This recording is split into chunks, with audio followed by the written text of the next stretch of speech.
Vamos ler no livro de Mateus, no Evangelho de Mateus, capítulo 28.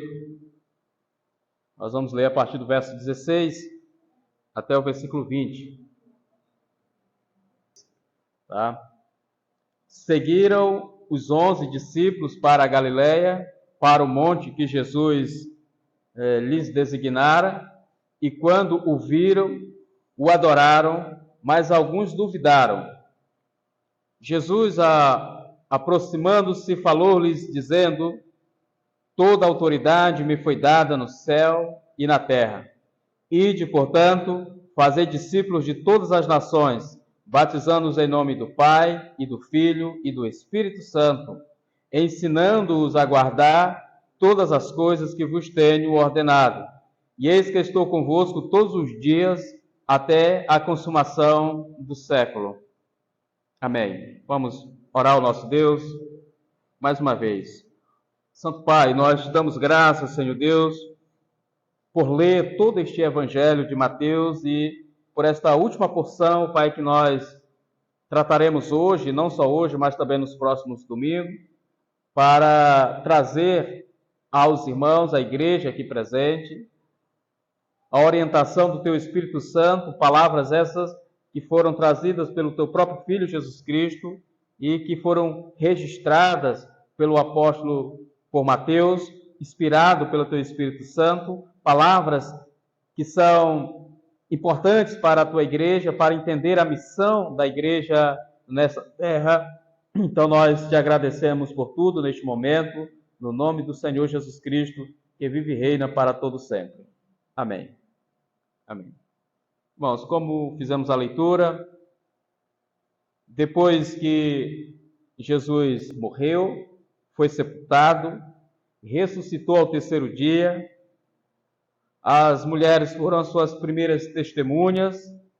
Depois de Jesus ressuscitado, os fariseus, os líderes religiosos da época de Jesus, eles prepararam um plano para que a notícia da ressurreição fosse abafada, e então outra narrativa fosse contada, que os discípulos de Jesus teriam roubado o corpo de Jesus. Então nós tratamos a respeito desse suborno que foi feito aos guardas, nós tratamos isso no domingo passado, e agora então os discípulos seguiram a ordem que Jesus havia dado a eles, através das mulheres, que eles fossem para a região da Galileia, lá onde Jesus havia iniciado o seu ministério. Agora ele aparentemente finaliza. Há umas questões que precisam ser entendidas, porque depois dessa grande comissão que ele dá à igreja, que aparece aqui em Mateus, nós não temos mais nenhum relato após a grande comissão. Mas no Evangelho de Marcos e também no Evangelho de Lucas, especialmente no Evangelho de Lucas, irmãos, vai ter alguma informação que nos é bastante útil. No final do Evangelho de Lucas, no capítulo 24, e o versículo 50 em diante vai falar de que então os levou para Betânia e, erguendo as mãos, os abençoou. Aconteceu que, enquanto os abençoava, ia se retirando deles, sendo elevado para os céus. E então eles, adorando, voltaram para Jerusalém, tomados de grande júbilo, e estavam sempre no templo louvando a Deus. Então, o momento da ascensão de Jesus, a subida dele aos céus, como diz Lucas, foi em Betânia, tá? Não propriamente ali em Jerusalém, mas próximo de Jerusalém. Muito bem, então, feito essa observação, possivelmente Jesus foi para a Galiléia, como está dito aqui em Mateus, na verdade, os discípulos foram, Jesus então apareceu a eles ali, e eles, ao virem Jesus Cristo, tomaram uma atitude que é certa de quem verdadeiramente crê no Senhor Jesus Cristo. Eles o adoraram, o versículo 17 vai dizer. E alguns ainda duvidaram. Nós vamos ver nos outros evangelhos, o Tomé duvidando se de fato Cristo estava ressurreto, dizendo que ele só acreditava se ele tocasse em Jesus, nas suas feridas, na sua mão, no seu lado, e pudesse contemplar as marcas dos cravos. E assim foi que Jesus fez ao chamar Tomé e mostrar para ele, e naquele momento Tomé creu, né, e diante daquele que é o Senhor. Isso é mais uma evidência, irmãos, de que, de fato, Jesus ressuscitou. Os discípulos não estavam ali atônitos ou vendo miragens ou coisas nesse sentido, mas teve alguém no meio deles que duvidou. A falta de fé de Tomé tem um propósito pedagógico para a Igreja de Cristo, ou seja, não, teve alguém lá entre eles que duvidou. Ninguém pode duvidar da ressurreição nos dias de hoje, mas naqueles dias houve dúvidas e então Tomé tocou em Jesus, ele é testemunha ocular da ressurreição de Cristo, assim como os demais apóstolos, assim como as mulheres, e assim como mais de 500 pessoas viram Cristo ressuscitado, como Paulo diz na primeira carta aos Coríntios. Muito bem, irmãos, então, dadas essas primeiras informações aqui sobre o texto, sobre aquilo que nós vamos tratar, eu quero hoje iniciar a exposição propriamente dita da Grande Comissão. A Grande Comissão é, sem dúvida, um dos textos mais lidos, mais comentados, mais pregados das igrejas desde sempre, inclusive na atualidade, e focando bastante na questão de missões, de evangelismo, de fazer discípulos, como está aqui no versículo 19, ide, portanto, fazer discípulos de todas as nações, batizando-os em nome do Pai, do Filho e do Espírito Santo. De fato, esta é a missão da igreja, dada pelo próprio Cristo. Segundo Mateus, logicamente, nós podemos observar, sendo esta as últimas instruções que Jesus deu à sua igreja antes de subir aos céus. Então, imagina um pai em despedida com o filho, tem a oportunidade de dar as últimas palavras. Normalmente ele dá aquele melhor conselho, aquela melhor recomendação. Neste caso, não é diferente. Jesus, não que ele não tivesse dito isso antes aos discípulos, né, nas demais passagens que nós já estudamos no Evangelho de Mateus, mas aqui ele resume a missão da igreja nesses versículos, versículo 18, 19 e o versículo 20, mostrando que o mais importante para a igreja fazer é ir fazer discípulos de todas as nações, batizando, ensinando a guardar todas as coisas que ele tem ordenado. Mas, meus irmãos, normalmente é esta ênfase que é dada nas pregações dos dias atuais. Mas eu gostaria de chamar a atenção dos irmãos para uma outra passagem, para o outro versículo, o versículo 18, a parte B do versículo que diz: toda autoridade me foi dada nos céus e na terra. Eu quero hoje, irmãos, tratar sobre a autoridade de Jesus. Nós não podemos, como igreja, cumprir o ID de Jesus, fazer discípulo, batizar essas pessoas, ensinar essas pessoas, viver uma vida cristã, vamos imaginar, sem antes reconhecer a autoridade de Cristo. Sem antes reconhecer que Cristo é Senhor, que Cristo é Senhor nos céus e na terra, de que tudo foi feito por meio dele e para ele, e sem ele nada do que foi feito teria sido feito, assim como diz João lá no início do seu evangelho. Meus irmãos, toda autoridade me foi dada nos céus e na terra. Então Jesus Cristo é Senhor e ele chama logo a atenção, antes de passar a missão para a igreja, de evangelizar, de fazer discípulos, de ir às nações, como está no Evangelho de Marcos, no capítulo 16, se os irmãos puderem acompanhar. O Evangelho de Marcos diz o seguinte, vejam bem, o capítulo 16 e o versículo 14, vamos ler a partir do 14. Finalmente apareceu Jesus aos 11, quando estavam à mesa, e censurou-lhes a incredulidade e dureza de coração, porque não deram crédito aos que tinham visto já ressuscitado. E disse-lhes: ide por todo o mundo e pregai o evangelho a toda criatura. Então essa é a ordem de Jesus. quem crê e for batizado será salvo. Quem, porém, não crê será condenado. Então, esta é a missão, é o resumo da missão da igreja dada por Jesus. No livro de Atos dos Apóstolos, nós temos o famoso texto de Atos, capítulo 1 e o versículo 8, onde Jesus fala aos discípulos as seguintes palavras. Ele diz: mas recebereis poder ao descer sobre vós o Espírito Santo, e sereis minhas testemunhas tanto em Jerusalém como em toda a Judéia e Samaria e até os confins da terra. Ponto. Dita estas palavras, foi Jesus elevado às alturas à vista deles, e uma nuvem o encobriu dos seus olhos. Segundo Lucas, aqui nesse texto de Atos, fala dessa subida de Jesus aos céus. Mas antes ele entrega à igreja, aos discípulos, a missão de evangelizar, tanto onde eles vivem, em Jerusalém, na cidade onde eles estavam, como na Judéia, que é a província, o estado, como aos samaritanos, que são os inimigos que moram, são ao lado, vizinhos, e também até os confins da terra. Esta é a missão da igreja, irmãos, dada por Cristo. No entanto, o que aconteceu depois disso é que aqueles discípulos, eles ficaram aguardando a promessa do Espírito Santo. O texto de Atos dos Apóstolos vai falar que eles ficaram num cenáculo, que é um andar superior de uma casa, e ficaram ali orando, e até que no dia, ao se cumprir o dia de Pentecostes, estavam todos reunidos no mesmo lugar, e de repente veio do céu um som como de um vento impetuoso,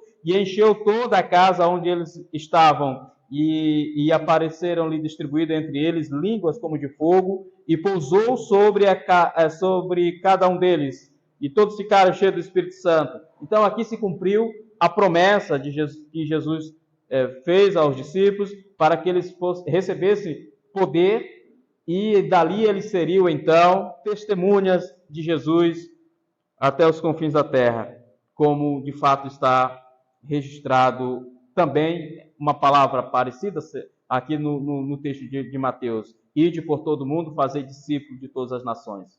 É a mesma ordem que Jesus dá em Marcos, também dá em Lucas, de um certo modo também em João, e no Evangelho e no livro de Atos dos Apóstolos. Muito bem, irmãos. Então, voltando ao texto de Mateus, capítulo 28, verso 18, onde diz: toda a autoridade me foi dada nos céus e na terra. Jesus faz aqui uma reivindicação da sua autoridade. Jesus aqui chama para si e mostra aos discípulos de que ele tem toda a autoridade e todo o poder.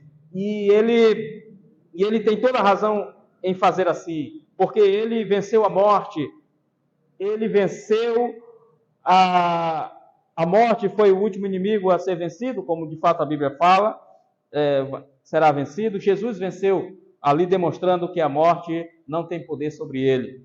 Ele, em todo o Evangelho de Mateus, como nós já estudamos, irmãos, o tempo todo, em algumas passagens específicas, é mencionado sobre a autoridade de Jesus.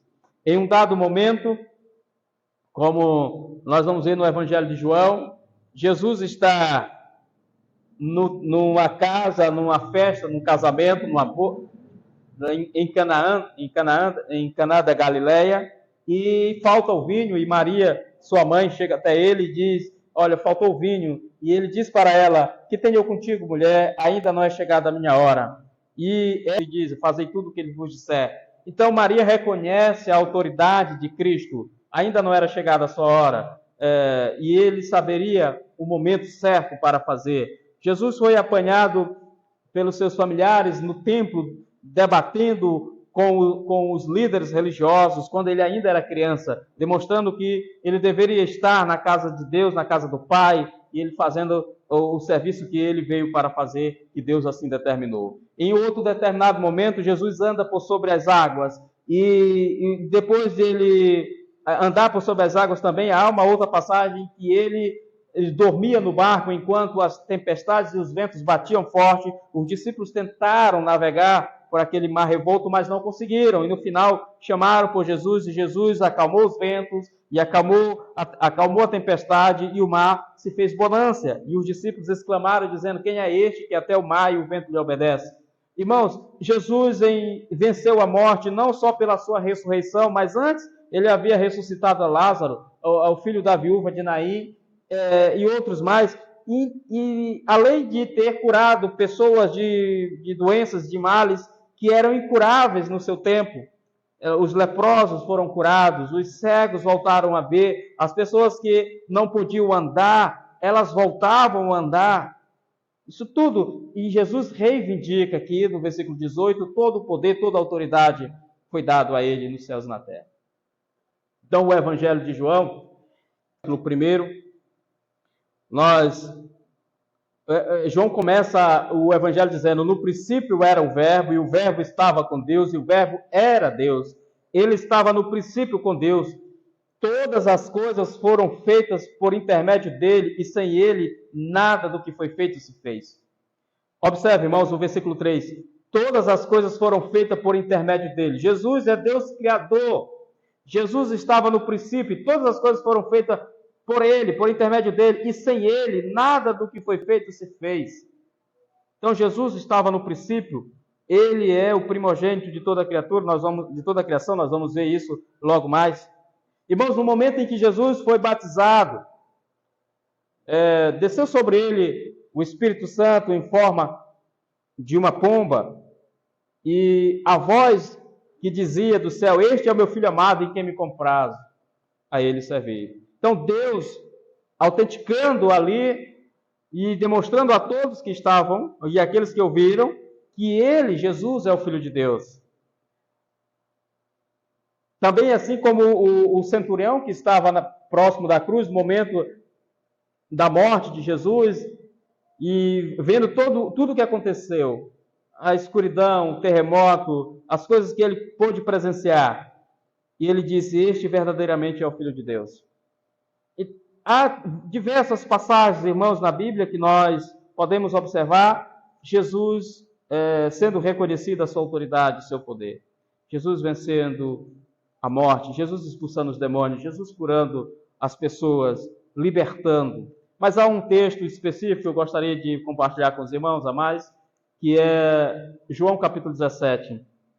No momento em que Jesus faz uma oração sacerdotal, antes da sua prisão, antes da sua morte, de ser preso e morto. Então Jesus começa a oração no capítulo 17 de João dizendo, o texto começa dizendo: tendo Jesus falado estas coisas, levantou os olhos aos céus e disse: Pai, é chegado a hora, glorifica teu Filho, para que o Filho te glorifique a ti, assim como lhe conferiste autoridade sobre toda a carne, a fim de que ele conceda a vida eterna a todos os que lhe deste. E a vida eterna é esta, que te conheçam a ti, o único Deus verdadeiro, e a Jesus Cristo, a quem enviaste. Então, observe, toda a autoridade, assim como lhe conferiste autoridade sobre toda a carne, para lhe conceder vida eterna. Então, Jesus recebeu toda a autoridade de Deus Pai. E quando nós estamos diante de toda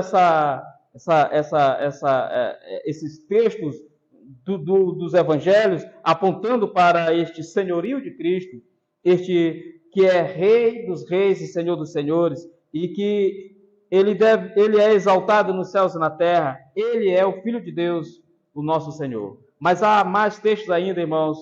Por exemplo, no livro de Atos dos Apóstolos, nós vamos ver o momento em que Pedro e João são presos. E eles são presos e depois eles são soltos ali, mas são encorajados ou até mesmo censurados pelos líderes religiosos de que eles não pregassem mais no nome de Jesus. E então Pedro e João, corajosamente, cheio do Espírito Santo, eles disseram: o que vocês acham? É melhor obedecer a Deus ou aos homens?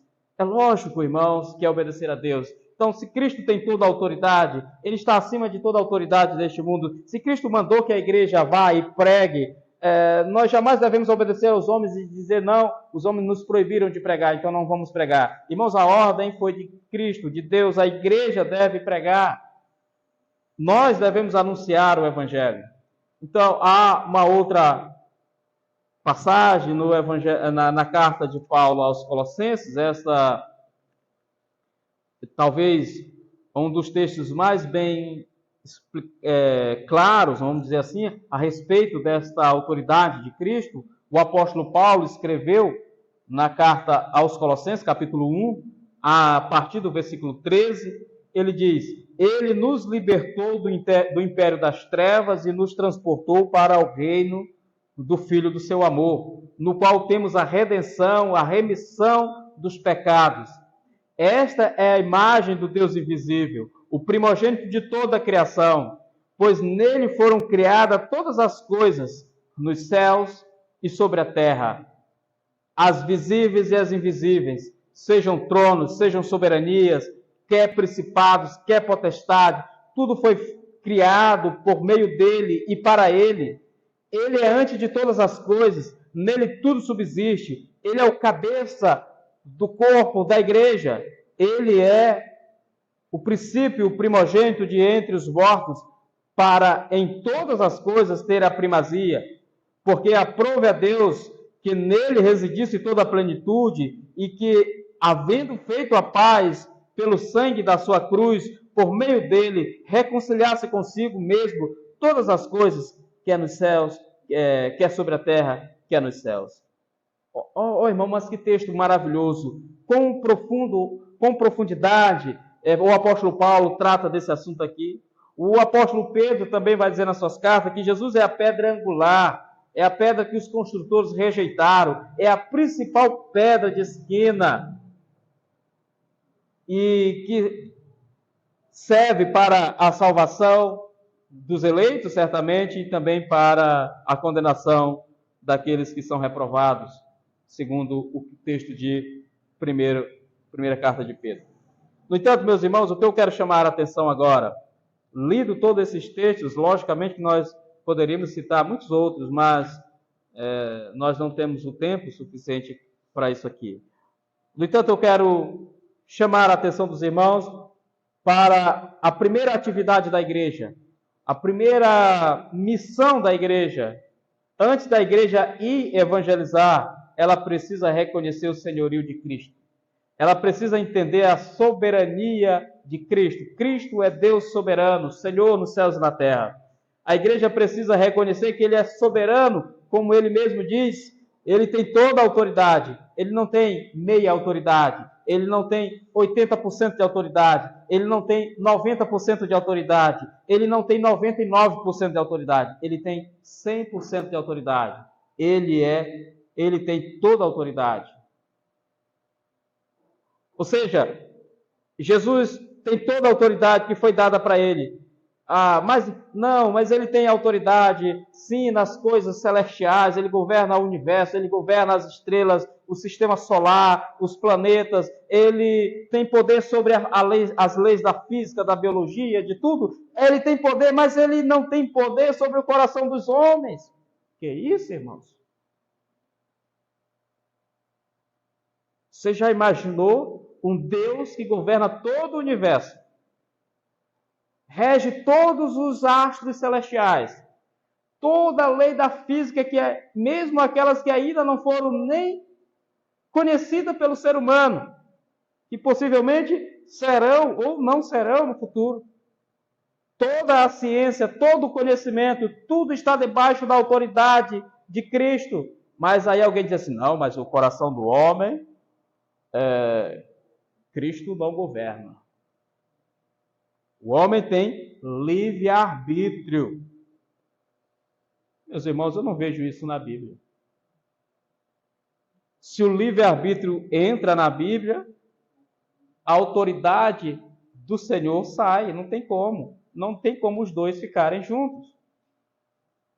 É impossível. Toda autoridade me foi dada nos céus e na terra, inclusive, irmão, nos nossos corações. Tanto para salvar, para amolecer os corações, para quebrantar os corações e retirar o coração de pedra e colocar um novo coração, como também para endurecer aqueles que são rebeldes, aqueles que são pecadores e que estão destinados ao castigo eterno. Deus vai continuar endurecendo eles mais ainda. Então, Cristo tem esse poder, por isso Pedro vai dizer que ele é rocha de ofensa, pedra de tropeço nas suas cartas. Observe, irmãos, a autoridade de Cristo é sobre tudo, sobre todos. Não há nada que venha fugir da autoridade de Cristo. Alguém pode dizer assim, mas ele não governa o inferno, ele não governa Satanás. Quem disse isso, irmãos? Porque a Bíblia diz o contrário. A Bíblia diz que Satanás está sob o domínio do Senhor. Ele é o cão de Deus, como Calvino dizia. O cão é aquele animal raivoso que você tem em casa, que ele só vai até aquele limite que você permite, ou a cerca, ou o muro, ou a corrente. Então, Satanás ele está dessa forma.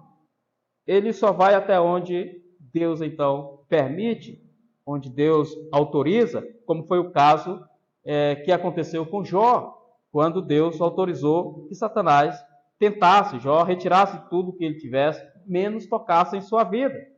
Deus lhe pôs o limite. Então, irmãos, Deus governa tudo. Então, quem criou o inferno não foi Satanás. Quem criou o inferno foi Deus. As pessoas imaginam que o inferno é uma mansão de Satanás, onde ele vive e governa tudo como ele faz. Não, irmãos, o inferno é lugar de castigo, inclusive para Satanás. E quem impõe esse castigo é o próprio Deus, é o próprio Cristo. Veja bem, quando é dito que apartai-vos de mim, maldito, porque eu não vos conheço, para o fogo eterno, que foi preparado para o diabo e seus anjos. Quem preparou esse local para o diabo e seus anjos não foi o diabo, irmãos, foi Deus. Tá? Então, a primeira atitude da igreja, irmãos, é reconhecer a autoridade de Cristo. Não pode existir uma igreja séria, verdadeira, que reconhece meia autoridade, ou que quer dividir com Cristo a autoridade, com o livre-arbítrio. Por exemplo, o livre-arbítrio nada mais é do que uma doutrina que afronta a autoridade de Cristo, que afronta a autoridade de Deus. Então não existe essa possibilidade do homem poder escolher salvação ou não salvação. Logicamente que as nossas escolhas, sem a intervenção de Deus, sem a intervenção do Espírito Santo em nossas vidas, todas é a condenação, todas são pecado, é a destruição. Mas, quando Deus soberanamente age nos nossos corações, age nos corações dos eleitos, Ele vai salvar os eleitos, por sua graça e misericórdia, não por obras, para que ninguém se glorie. Paulo diz isso lá em Efésios, capítulo 1, versículo 8, que nós somos salvos pela graça, mediante a fé. Isso não vem de nós, é dom de Deus, não por obras, para que ninguém se glorie. Então, o livre-arbítrio nada mais é do que uma salvação por obras. Uma ilustração típica desse tipo de salvação pregada por arminianos, por exemplo, é de que você precisa atravessar um rio, mas a ponte só vai até a metade do rio, que seria Cristo. E a outra metade você tem de dar o seu jeito para chegar até lá. Mas não é isso, irmãos, que a Bíblia nos fala. A Bíblia nos fala de um resgate. Nós acabamos de ler lá no texto de Colossenses que ele nos resgatou do império das trevas e nos conduziu para o seu reino de luz. Ou seja, é um resgate completo, não é só pela metade. Não eu vou lançar aqui para você a corda com o cesto, mas eu vou deixar só na metade do buraco, o resto você dá o seu jeito para subir até aqui. Não, não é isso, irmão. Ele vai lá, porque se ele fizer isso, deixar a corda, o cesto ali só até na metade do buraco, aquelas pessoas que estão lá nunca vão conseguir chegar nesse cesto, porque elas estão mortas em seus delitos e pecados. Elas não podem fazer nada para alcançar a salvação. Elas estão mortas, por isso que há uma ação de Deus previamente nos corações dessas pessoas, ressuscitando espiritualmente, dando nova vida, tirando o coração de pedra e colocando o coração de carne, para que elas então alcancem a salvação. Então é disso que esse texto está falando, irmãos, de toda a autoridade da autoridade de Cristo. O papel da igreja, então, é reconhecer esta autoridade. Porque se assim não for, irmãos, não há como falar de um evangelho sério, de um evangelho da graça. Então nós estaremos falando de um evangelho da obra, ou por obras. Então, mas o evangelho que Cristo pregou é um evangelho inteiramente de graça, pela graça. E o preço foi alto. Cristo pagou na cruz. Nós já vimos isso esses dias, expondo sobre o sofrimento de Cristo, a sua morte e a sua ressurreição. E agora, Cristo então está autorizando a sua igreja que com o fundamento da sua morte, ele vai resgatar muitos, milhares e milhares de pessoas eleitas, espalhadas pelo mundo afora. Mas a igreja tem a missão de ir a essas pessoas, debaixo da autoridade de Cristo. Nós não vamos chegar lá e pregar para as pessoas confiando na nossa eloquência, confiando na nossa sabedoria, porque nós não vamos ter nenhum êxito. Mas quando nós pregamos o evangelho, e o poder de Deus, através da obra do Espírito Santo, opera no coração daquelas pessoas, sucumbem diante da autoridade de Cristo, o nosso Senhor. Se nós olharmos, irmãos, para a carta de Paulo aos Romanos, no capítulo 1, o apóstolo Paulo ele é muito preciso quando ele diz que, aqui no capítulo 1, versículo 16, ele vai dizer: pois não me envergonho do evangelho, porque é o poder de Deus para a salvação de todo aquele que crê, primeiro dos judeus e também do grego. Visto que a justiça de Deus se revela no evangelho de fé em fé, porque está escrito: o justo viverá por fé. O justo viverá por fé. Então observe que ele fala do poder de Deus. Então a pregação do evangelho, irmãos, ela vem acompanhada deste poder, desta autoridade de Cristo. Porque se não fosse pela operação do Espírito Santo na vida da pessoa, pelo poder de Cristo, pelo poder do evangelho, nós não teríamos nenhum êxito, irmãos. Porque toda vez que uma pessoa ouve o evangelho verdadeiramente e se converte e se arrepende dos seus pecados, aconteceu um milagre ali naquele local ou naquele coração. Uma pessoa que estava morta espiritualmente falando, ela foi restaurada na sua vida espiritual, a sua vontade foi restaurada. Agora sim, ela vai livremente para Cristo pedir perdão pelos seus pecados, porque primeiro Cristo agiu no seu coração. Porque é assim que a Bíblia nos ensina. Ele nos amou primeiro. Não foi nós que amamos a Deus, mas Ele nos amou primeiro. A ação primeira foi de Deus. A ação inicial foi de Deus, indo ou enviando o seu Filho a este mundo para morrer em nosso lugar, para que de repente ou seguramente os eleitos sejam salvos pela pregação da palavra ou através da pregação da palavra. Amém, irmãos? Então, é disso que o Evangelho de Mateus nos apresenta logo de início. Jamais poderemos ir evangelizar o mundo sem antes reconhecer a autoridade do nosso Senhor. Para fechar essa passagem, irmãos, a mensagem de hoje, nós temos uma informação interessante no livro de Atos dos Apóstolos. Por exemplo, a igreja cristã, ela deu o seu início. Se nós pensarmos que a igreja começou com os apóstolos em Jerusalém, reunidos em Jerusalém, aguardando o Espírito Santo, como de fato eu já mencionei aqui com os irmãos. Observe uma coisa: apesar de a palavra igreja aparece em Mateus 16, a primeira vez no Novo Testamento, mas nós cremos que aqui no livro de Atos dos Apóstolos, quando a igreja está reunida em oração, atendendo ao mandato de Cristo, ou seja, obedecendo a Cristo, é que dá os primeiros passos da igreja. A igreja é iniciada aqui. Aqui é o embrião da igreja. Cristo preparou todos os recursos, treinou seus discípulos, apesar de todas as falhas, mas agora sim é que dá início à igreja, quando eles estão reunidos em Jerusalém. O capítulo 1 e o versículo 12 vai dizer o seguinte: então voltaram para Jerusalém, do monte chamado Olival, que dista daquela cidade tanto quanto a jornada de um sábado, E quando ali entraram, subiram para o cenáculo, onde se reuniram Pedro, João, Tiago, André, Filipe, Tomé, Bartolomeu, Mateus, Tiago, filho de Alfeu, Simão, os Zelotes e Judas, o filho de Tiago. Todos perseveravam unânimes em oração com as mulheres, com Maria, mãe de Jesus, e com os irmãos dele, os irmãos de Jesus. Observe, irmãos, aqui está a igreja no seu embrião, a igreja embrionária, vamos dizer assim. Aqui inicia a igreja do Senhor Jesus Cristo. Ela inicia numa reunião de oração.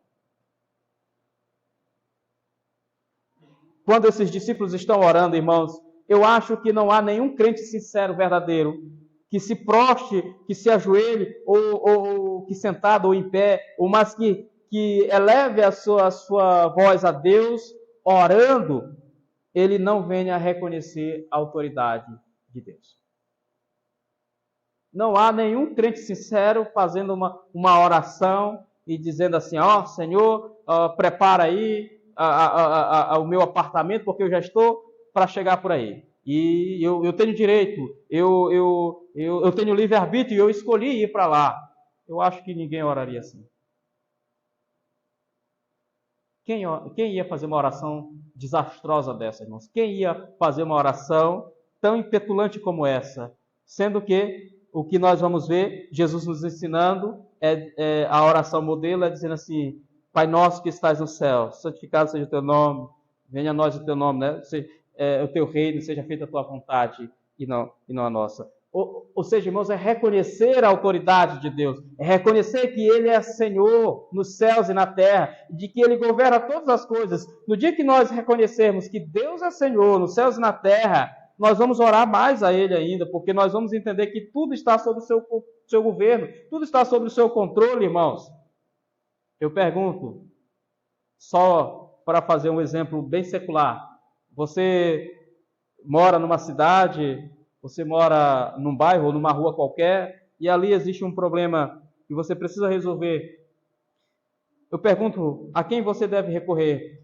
Você vai procurar o vizinho seu para resolver aquele problema? Você vai procurar ou uma autoridade, alguém que possa resolver o seu problema, que tenha poder para resolver? Normalmente nós procuramos aquela pessoa que tem o poder de decisão para resolver. Numa cidade pequena, normalmente nós vamos ao prefeito e solicitamos a ele que resolva aquele problema. Meus irmãos, como nós vamos resolver os nossos problemas espirituais, as nossas questões? Nós temos diante de nós a oportunidade de ter uma audiência a hora que nós bem entendermos com Deus. Diferentemente de você marcar uma audiência com o governador, com o presidente da República, certamente você não será atendido. É muito difícil você ser atendido pelo presidente da República, muito difícil você ser atendido pelo governador do estado, é difícil você ser atendido até pelo prefeito da cidade, quanto mais. Eu digo aos irmãos, nós temos o nosso Deus que é Rei do Universo, Senhor de todas as coisas, e a audiência com Ele, irmãos, nós podemos ter a qualquer momento do dia, a qualquer hora. Por que nós não podemos fazer isso? Reconhecer que Ele é Senhor. É toda vez que nós vamos a Ele em oração e pedimos a Ele que resolva um problema específico da nossa vida, ou sei lá, vamos orar, Senhor, salva essa cidade, transforma os corações dessas pessoas, dos eleitos que existem nessa cidade, que precisam ouvir o Teu Evangelho, que ainda não foram evangelizados. Usa a Tua igreja de forma poderosa. É dessa forma que nós devemos orar, irmãos. Então, se nós não orarmos, se nós não buscarmos a Deus em oração, e aí eu vou lá resolver assim mesmo, sem orar, nós não estamos, diante dessa atitude, nós estamos dizendo assim, olha, eu posso resolver, deixa Deus aí, Deus está muito atarefado alguns dias. Irmãos, o que é isso? Nós estamos subestimando o poder de Deus, nós estamos subestimando que Ele, não estamos reconhecendo que Ele é onisciente, onipotente, Ele tem todo o poder, toda a autoridade, e Ele pode tudo. Então devemos orar a Ele em todo tempo. Por isso que Jesus nos aconselha, a Bíblia nos aconselha, Paulo fala também que nós devemos orar em todo tempo, buscar a Ele em oração de forma incessante. Não é que nós vamos passar 24 horas do dia orando, mas é que em tudo que nós formos fazer, mesmo que nós estivermos numa estrada, andando de moto, de carro, ou mesmo a pé, ou pescando, ou fazendo qualquer outra atividade, nós devemos estar orando a Deus. Nós devemos orar ao Senhor e pedir a proteção. Pedir que o Senhor cuide de nós. Pedir que o Senhor não deixe faltar o alimento, o necessário para as nossas famílias, para as nossas casas. Que o Senhor supra as carências espirituais da tua igreja. Que o Senhor venha salvar os eleitos. Essa é a nossa oração, irmãos. Então, a oração é a melhor forma de reconhecer esta autoridade de Cristo. Amém? Que Deus em Cristo, irmãos, possa abençoar os irmãos. É certo que próximo domingo nós vamos abordar o texto como está aqui, vamos seguir a ordem. Hoje nós tratamos sobre a autoridade de Cristo, próximo domingo nós vamos falar sobre o ide, fazer discípulo, tá? Vamos falar sobre o discipulado e evangelismo, porque algumas pessoas, algumas igrejas, inclusive, elas separam evangelismo de discipulado. E nós vamos observar próximo domingo que não há separação, irmãos. É uma coisa só. Evangelismo e discipulado é uma coisa só. Tá? Então, esse é o ponto que nós vamos tratar no próximo domingo. E aí, depois, no terceiro domingo, na seguida, nós vamos tratar só sobre o batismo dessas pessoas convertidas. É o credo-batismo, como nós, os batistas, acreditamos e ensinamos. E, por último, e depois nós vamos falar sobre o ensino, a doutrina, como a igreja deve se esmerar nisso, tá? E, por final, a promessa de Cristo de estar com a igreja até a consumação do século. A promessa que ele faz aqui, logicamente, ele diz, e eis que estou convosco todos os dias até a consumação do século. Nós vamos ver isso no Evangelho de João, por exemplo, ele prometendo o Espírito Santo. Eu vou, mas enviarei um outro Consolador, que estará convosco para sempre. É o Espírito Santo, irmãos. A promessa que está com a igreja. Não existe igreja, irmãos, sem Espírito Santo. É impossível isso, a não ser que seja uma falsa igreja.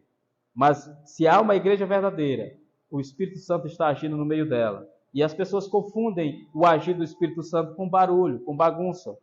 E o Espírito Santo, a ação do Espírito Santo não tem nada a ver com barulho, com bagunça. Uma das obras do Espírito Santo e um dos frutos do Espírito Santo que ele opera em nossas vidas é domínio próprio, coisa que a gente não vê na maioria das igrejas de hoje.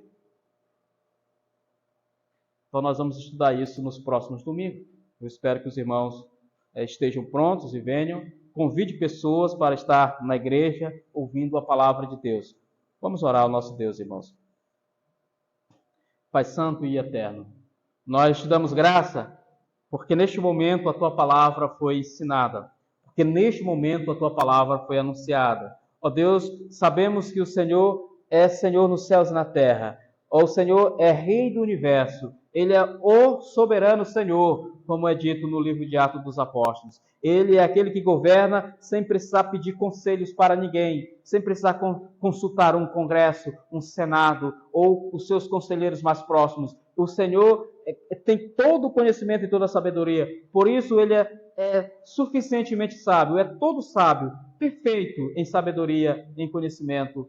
E por isso governa tudo segundo o conselho da sua própria vontade. Ó Deus, nós reconhecemos neste momento, como igreja, que somos pó, nós somos falhos como seres humanos, ó Pai, mas como igreja nós somos a Tua noiva, eleita, preciosa, que o Senhor Deus resgatou com o sangue de Jesus Cristo derramado naquela cruz. Ó Pai, muito obrigado, porque neste momento nós temos a oportunidade de ouvir a Tua palavra, de mencionar, Senhor Deus, do Teu Evangelho, da salvação tão graciosa que o Senhor proporcionou ou o Senhor conduziu para aqueles que o Senhor escolheu. Muito obrigado, Deus, por este momento. Em nome de Jesus eu te peço. Amém. Amém. Graças a Deus. Eu pedi ao irmão Marcel que nos conduza a Deus com louvor.